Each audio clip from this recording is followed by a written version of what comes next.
Find Your Light community. This is Alex. Hope you guys are doing well. Give me one moment here while I find my chat thing here. Cool. So I hope everyone's doing well. Last week I was sick, so I had to postpone this live to this week. But I felt it was an important message, so I wanted to make sure that I went ahead and postponed it. Feeling better now, so that's good. I also had my birthday over the weekend. I didn't really do much because my energy was kind of off because of the sickness and everything, but I was relaxed. I was happy, so it was a good birthday. Today I had a chance to go outside. It's unseasonably warm for February, which is, I'm just enjoying it because I'm sure it's probably just going to be cold again in the next few days, whatever, at least in the Chicagoland area, but that's how it is out here.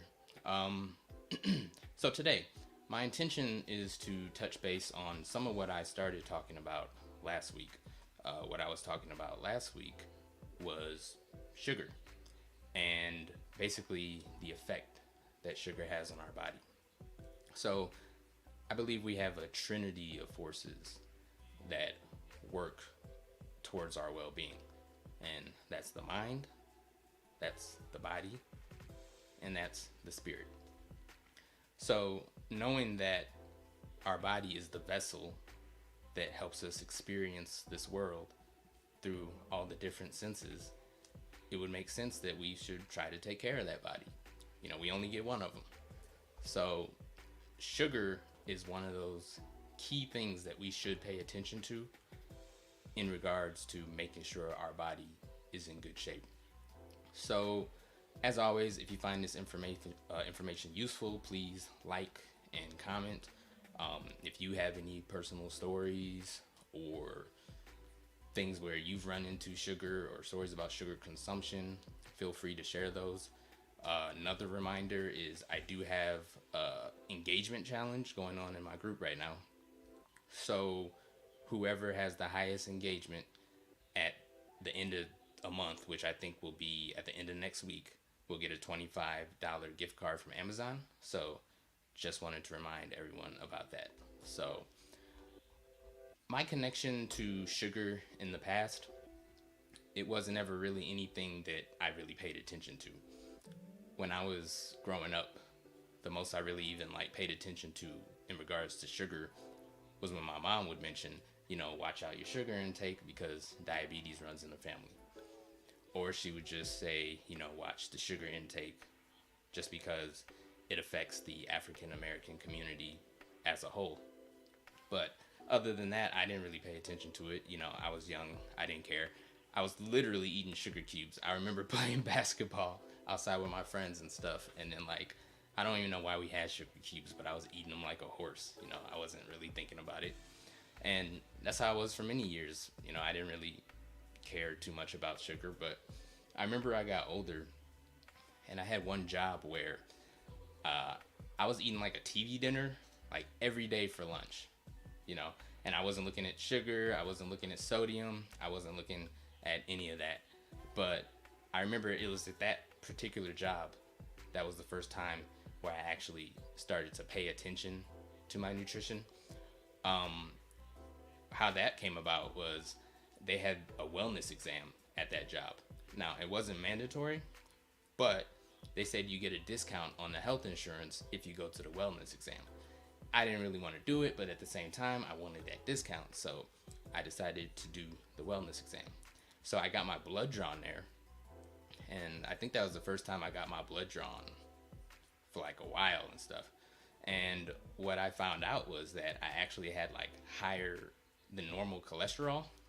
And that was an eye-opener for me because I think that was one of the first time in my life where I realized, just because you can't feel anything going wrong or just because you can't see anything going wrong, that doesn't mean your body isn't being negatively affected by the things that you put into it. So I remember that was an eye-opener for me, and I remember after I saw that, I ended up going to the gym more and all that stuff. I ended up watching my sodium intake. At that time, it was more so sodium for me because I also had learned around that time that, too much sodium, it can cause bloating because of the water that's retained in the body because of the sodium that's consumed. And later in my journey, that's when I really started to learn about sugar and how sugar actually is really like the silent killer. Um, Sugar is the most popular ingredient that is added to foods in the US, and a lot of times it's added in ways that we don't clearly see. They can be very sneaky with it. So let me go ahead and pull this up for you.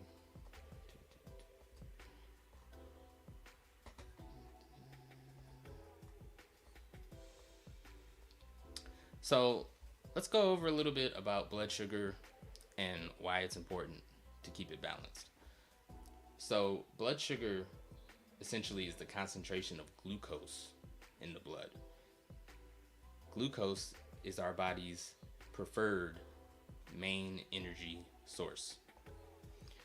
It's important for us to keep that blood sugar balanced because when there's too much or too little of the glucose, it triggers a stress response in our body. So it's all about that balance, you know? We don't want too much glucose. We don't want too little glucose. We want that nice little sweet spot. So knowing that we want that nice little sweet spot, it's also important to remember a lot of products that have a lot of sugar, it usually doesn't have a lot of fiber, fat, or protein. So the reason that that's important to note, you know, so like the candies, the cakes, that usually doesn't have a lot of fiber, fat, or protein. The reason why that's important to note is fiber, fat, and protein, they actually slow sugar absorption in our body. So when we're eating something and we're missing those things, fat, fiber, and protein, our blood sugar shoots up really fast, like to the top of a roller coaster. And when your body is at the top of this roller coaster, our brains are alerted. When your blood sugar spikes up, the brain and the body are not happy. Like, this is an emergency to our body. I cannot stress this enough. When your blood sugar spikes up, this is an emergency to our body. So, what does the body do to fix this? We have this wonderful organ called a pancreas, which secretes the hormone insulin. And then insulin will actually bring our blood sugar back down to a normal rate. So you might have heard of insulin for people who are diabetic or take diabetic medicine and things like that. Insulin is the magic sauce that brings our blood sugar back into balance. But often, too much insulin is secreted. When that happens, that can bring our blood sugar way down. And this is often the sugar crash that you feel after a sugar high. So, to go over real quick some of the symptoms of a sugar high compared to a sugar low. A sugar high is the feeling of, bouncing off the walls or hyper anxiousness. You might have increased thirst or even headaches. Sugar lows, they have symptoms of brain fog, difficulty concentrating, impatience, nervousness, heart palpitations, excess sweating, lightheadedness, nausea, fatigue, moodiness. This would be a sugar crash. That particularly reminds me of a story of this man I used to work with. He was diabetic, and there were times where he didn't really take good care of his food intake throughout the day, and he would often go low, and then he'd be in a brain fog, and he wouldn't see himself, and he would wander around in areas at work that he wasn't scheduled to be in, and he would often speak inappropriately to coworkers, like he was in a complete fog, like he wasn't himself. That's some of the symptoms of what can really happen when you have that low in the blood sugar. So, what happens after we have a blood sugar crash? Our body starts craving more sugar. And what happens when we eat the sugar again? The blood sugar goes up, up, up, up, back to the top of the roller coaster. And then the up and down cycle continues. So, you're down here, you eat something, it shoots up, and then you crash. So at that point, your body's like, oh, we're low on sugar. Well, what should we do? Let's get more sugar. So you crave it, and you shoot back up, and then you crash. And then you're like, oh, we need more sugar. And that's the cycle. And it's one of the reasons we start eating sugar, and we quite literally can't stop and crave it constantly. So our bodies are actually trying to find some semblance of balance, blood sugar balance. So sugar craving is really your body's way of saying it needs something specific to restore the balance. And the most convenient food to restore blood sugar when blood sugar is low is, surprise, more sugar. And this roller coaster of sugar, this can affect our mood. This can cause weight gain. And it can lead to serious diseases like adult onset diabetes. So, this is something that's very interesting also. So, the pancreas is shooting out this insulin, right? It's going to help us balance our blood sugar. After the insulin is sent out to take the excess sugar out of our bloodstream, it has 3 places that it can take that excess sugar. It can go to your brain, it can go to your blood cells, it can go to your muscles. Now the question is, if all those receptors are full because you've already been eating a lot of sugar, where does the excess sugar go? Dun dun dun. That is stored as fat. So not only do we have to deal with the possibility of becoming diabetic if we take all that excess sugar in, it has no other option except to be stored as fat. So when your body is producing all this insulin, it can't produce what's called glucagon. Glucagon is important, especially if you're trying to shed excess weight, because what that actually is it's the hormone that takes fat out of our storage to be burned. So if you are eating sugar, not only are you probably storing some of it as fat, you can't release fat to be burned because the sugar is blocking the glucagon production and is blocking the body's fat burning properties, which is a bummer. So knowing how sugar affects our body, it really led me to really pay more attention to labels at the grocery store. And I gotta admit, one of my guilty pleasures was always eating Apple Jacks. Like I would eat it like candy, like, and then like one day I looked at the nutrition facts and I was really like kind of shocked by the amounts of ingredients in it. And then I also was checking the sugar, and I guess the sugar on that particular one wasn't that shocking to me because I understood that it would be sweet, but the ingredients was one that really shocked me. But first we're gonna go ahead and we're gonna take a look at the sugar. And what that honestly ended up having me do was to go find like an alternative cereal. So I came across something called Cashie's Cinnamon Harvest because, Apple Jacks, I'm on a cinnamon kick. I need to find a replacement for the Apple Jacks. I can't go too far from the Apple Jacks. Let me find something similar to the Apple Jacks. So, for example, right here, this is the nutritional facts between the Apple Jacks on the left and then that new cereal I changed to on the right. So, if you look at the nutrition facts on the left, a serving size is about 1.33 cups. I was eating more than 1.33 cups. In that one serving size, there's about 13 grams of total sugar. Right here, it says there's 13 grams of added sugar. So that means all the sugar is added. There's no natural sugar in there. So the new cereal I got, that is only 9 grams of sugar. Same as the other one. It's all added. None of it's natural. But basically the point is anything less is good. The less sugar, the better.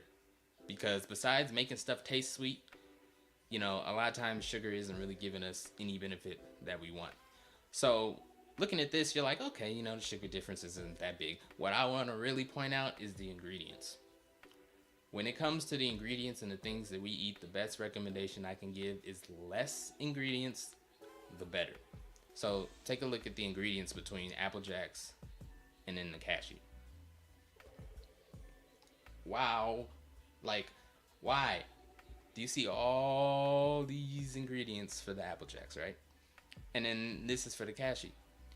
And when I learned that like less ingredients is better, I was like, what was I doing? Like, what is all this crap? You know, like this has yellow 6, uh, yellow 5, red 40, blue 1, and then these are like chemicals. You know, like I was eating straight chemicals, and for what? Meanwhile, the Cashew Cinnamon Harvest, all it has is whole grain wheat, cane sugar, cinnamon, and natural flavor, and it's organic. When you go and you look at the ingredients on the left and compare it to the right, you're like, why does the people on the left even need to put all that crap in it? Something that might infuriate you a little bit more is some of this is an American thing, because there's a lot of cereals that are international who have different substitutes for this yellow 6, yellow 5, red 40, and blue 1. Like, they've gotten rid of the chemicals in these popular cereals, but for some reason America doesn't get rid of them. I don't know, you know. But another thing that's scary to think about, Apple Jacks, Fruit Loops, all these cereals, a lot of these are geared towards kids. So not only are kids going on sugar jumps and sugar crashes, sugar jumps and sugar crashes that can be affecting their weight and their mood, we're also just giving them straight chemicals for breakfast. Like, it's really insane when you actually like think about it and when you look at it. So here, this is going to be a reminder that everything is not as it seems. So what I mean by that is, let's go ahead and we take a look at what I have on the screen right now. So these are some drinks from a place called Tropical Smoothie Cafe. Maybe you've had it, maybe you haven't. But at first look, you would look at that and you'd be like, this looks like a, you know, a healthier option. You know, we have some Detox Island Green. You know, we have some, how do you say this? I think it's ICE. No, wait, ICA. I don't know. ICA Berry Boost. And then we have some Chia Banana Boost. Basically, when you hear words like detox and, you know, green and ICA and chia, you know, those are like, you know, they make you feel like you're getting something healthy, right? But let's go ahead and take a closer look. So hopefully you can see this. So this is the nutrition facts from the Tropical Cafe Smoothie, or Tropical Smoothie Cafe. This one that I have highlighted right here, these are the sugars. So just right here, this first one is 101 grams, 96 grams, 109, 109, 119, 75, 91, 105, 118. This is an insane amount of sugar, right? So when I was looking at this, they did put a disclaimer that all of these have like turbinado sugar in them. The one that doesn't is actually that Detox Island Green that I mentioned before. And then that is actually shown in here, because if you look very closely, that Detox Island Green has 29 grams of sugar. That 29 is sitting pretty sweet compared to this 196, 109, 119, blah, blah, blah. But the whole point is, if you just drink one of these, you're already probably well over the amount of sugar you should be getting in a day. And then knowing what we know about what I just said, is your body is probably not going to be able to handle all that sugar. And where do you think that sugar is going to go? It's probably going to be stored as fat. So the thing about this also is, I had to look for this information, you know. It's not like these places are like advertising it really hard, you know. I actually had to search and find this on their website and stuff. And the scary thing is, not every website always has this available, you know. I've been on a lot of websites where I've tried to find this, and you can't even find if they're putting anything else in it and everything. So it's just very sneaky, and we have to be very careful out there at what we're really ingesting. So while keeping this in mind, remember, this is a whole row of like hundreds of grams of sugar and stuff, right? The American Heart Association, they said the daily recommended amount of sugar that a man should have of added sugar is 36 grams. 36, that's it. You can go over that so easy. And women, it's even smaller. It's 25 grams of added sugar. And like, how much of us are actually reaching that throughout the day? Odds are a lot of us, if you take in account all the sugar of every single thing that we ingest in a day, we're probably going over this almost every day. Think about people who have those sugary Starbucks drinks, right? Or if you are eating the cereals where you're not really paying attention to the ingredients and stuff like that, or if you have a few pieces of candy, like, it's so easy to essentially go over what their recommendations are. So I want to go ahead and actually show you what would be a good resource if you ever do find yourself wondering if what you hold on, let me pull this up. If you're wondering if like what you're eating is actually like good for you, there's this website called EWG, which is super useful because it'll kind of give you a rating on if the food is good or not. So let me go ahead and share my screen here with you real quick, and then you'll be able to see what I'm talking about. Let's see here. There it is. Here. So this is the EWG website. So for example, we'll look at the Apple Jacks that I usually would eat. Something to remember on this website: the higher the number, the worse it is. So right here you can see like a little graph right here. So if it's in the green and it's lower, that's good. That's something you want to eat. If it's like higher and it's in the red, that's bad. So as you can see, the Apple Jacks that I was eating, like it was a snack, is in 8.0. Excuse me. So that's on the higher end. Another cool thing about this site is it'll give you more instructions about it. It'll have a meter for the nutrition concern. It'll have one for the ingredient concern. It'll have one for how much processing has gone in it. And then the top findings part is what I always like to look at. So for example, this product is not organic. Okay, yeah, we knew. This product contains food additives of higher concern. Okay. This contains 5 of EWG's top food additives of concern: red 40, blue 1, BHT, yellow 5, and yellow 6. So usually for me, just right there, I'm like, why do we have these chemicals? Like, what's up with that? The cool thing about this site is, say I want to click on red 40. You click on red 40 and then they'll give you all this information on red 40 and what it is. And then you get down here and it's like an impurity known to cause cancer. Known to cause cancer. Right here, 6-methyloxy, I don't know. May cause cancer.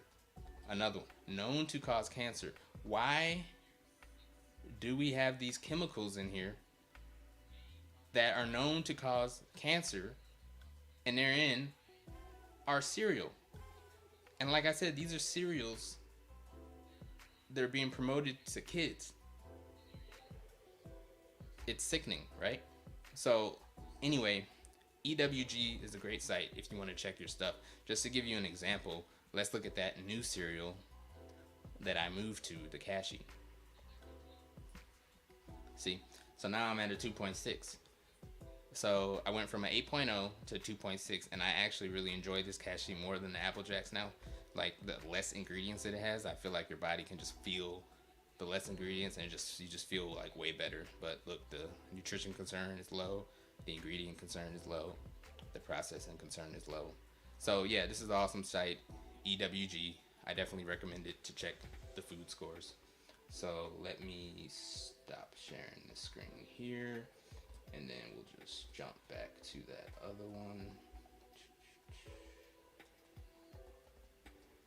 Share that. Cool. So let's go ahead and just do a little recap. So to recap, imbalanced blood sugar in our body is going to trigger a stress response. When our blood sugar goes up, that's an emergency. Insulin, our pancreas will secrete the insulin because it senses an emergency, and it'll bring our blood sugar back into balance. But sometimes we get too much insulin, and then our blood sugar gets low and we crash. When our blood sugar gets low and it crashes, our body wants, that's right, more sugar. The body craves more sugar, and then we put more sugar in our body, and that's when the up and down roller coaster begins. What up, Kolar?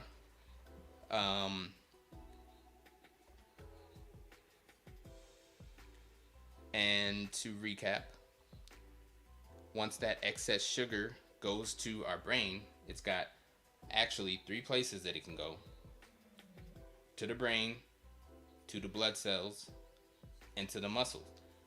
When those receptors are full, it's going to be stored in our body as fat, which nobody wants, right?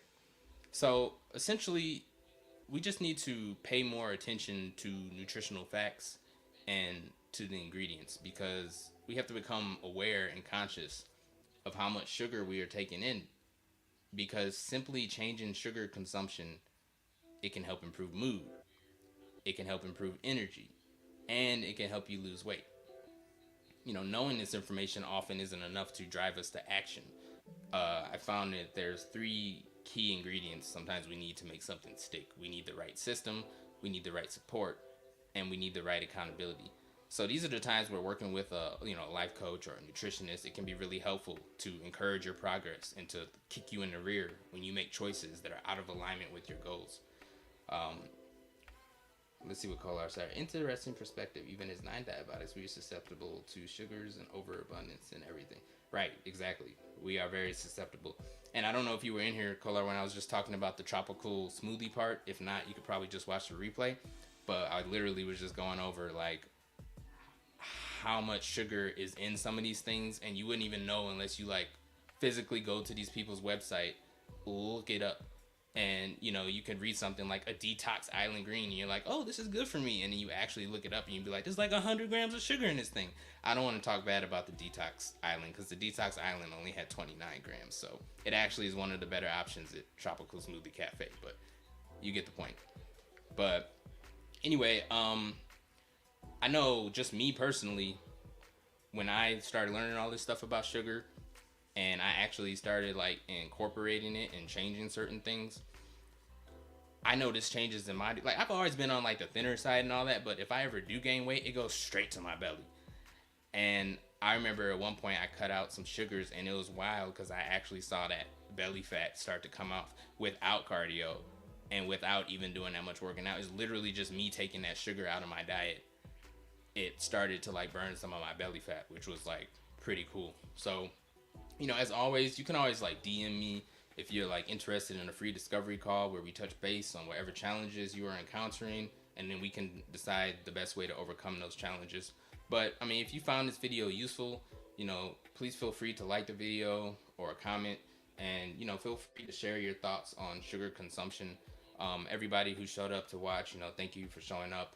Anybody who's watching the recording, I thank you for watching also. But yeah, just be safe out there and just be aware. That's what the whole point and my intention of this is. It's like, I'm not telling you how to live your life. I'm not telling you what to eat. I just think a lot of people sometimes just aren't really aware how these things really are affecting our body. And if they were aware and then they actually knew, they might make certain decisions differently. Because I know that's how I was. I didn't think twice about it until I learned some of this, and then I saw, why is there so much sugar in this? Why is there so much chemicals? Why is there red 40? Why is there yellow 5 when it doesn't have to be? And when you really start paying attention to these labels and stuff, you'll see that not all these companies really have our best interests in mind. These companies don't give a damn about our health. These companies just want to profit. And so we got to look after ourselves if nobody else is going to. So I hope you guys found this useful. That's all for today. Take care.